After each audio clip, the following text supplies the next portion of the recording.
I finally caught them all, and my knees hurt, my feet hurt, my legs hurt, and my back hurts.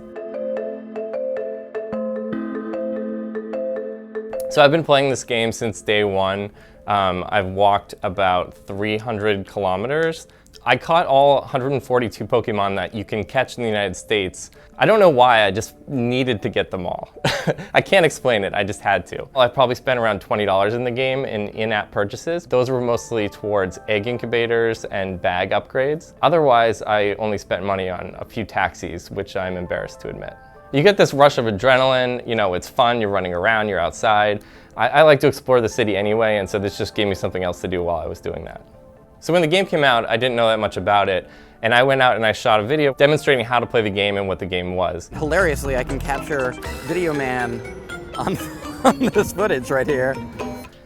That night I went out and played myself, and ever since then I was hooked. It started out pretty casual, and then it turned into an obsession. I pretty much played all day. So I'd wake up, check the app to see if there were any Pokemon near my apartment. If there weren't, I'd play it on the way to the subway. Every day after work, I'd go out and I'd either go to Grand Army Plaza, the southeast corner of Central Park, or Battery Park City. I would spend maybe 4 hours sitting in a spot or walking around. Grand Army Plaza in Central Park turned out to be like the spot to play Pokemon in New York.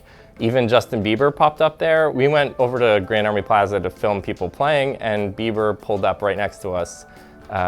He didn't appreciate being filmed, but it was interesting to see him playing Pokemon with all the other people. So probably the craziest moment was when I hopped in a cab to Central Park, jumped out, and immediately sprinted to a Snorlax, which had about a minute left on the timer before it would despawn. Immediately after, a crowd of people came rushing over, and they all wanted to see my Snorlax.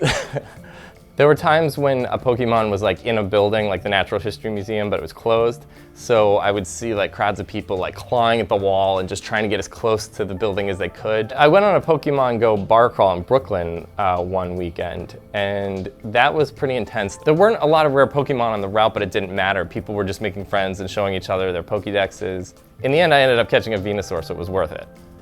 I went with a friend up to Inwood in the northern part of Manhattan to look for a Dragonite, and actually just found a pack of skunks. One weekend I went on a bus trip to Pennsylvania. There were barely any Pokestops and almost no Pokemon anywhere. It made me realize that if I didn't live in New York, that I probably wouldn't be playing this game. Lapras was my white whale of Pokemon GO. I guess you could say blue whale. It does not appear very often. The only times I saw it were in the middle of the ocean, and I wasn't on a boat at the time. Fortunately, one appeared a few blocks from our office with 15 minutes to spare, and that was my last Pokemon. I'll still play the game. I won't be as crazy about it as I was before. I'll probably just play casually as I'm walking to and from the subway, but I'm not gonna go after certain Pokemon. I'm not gonna run anymore, unless it's a Dragonite.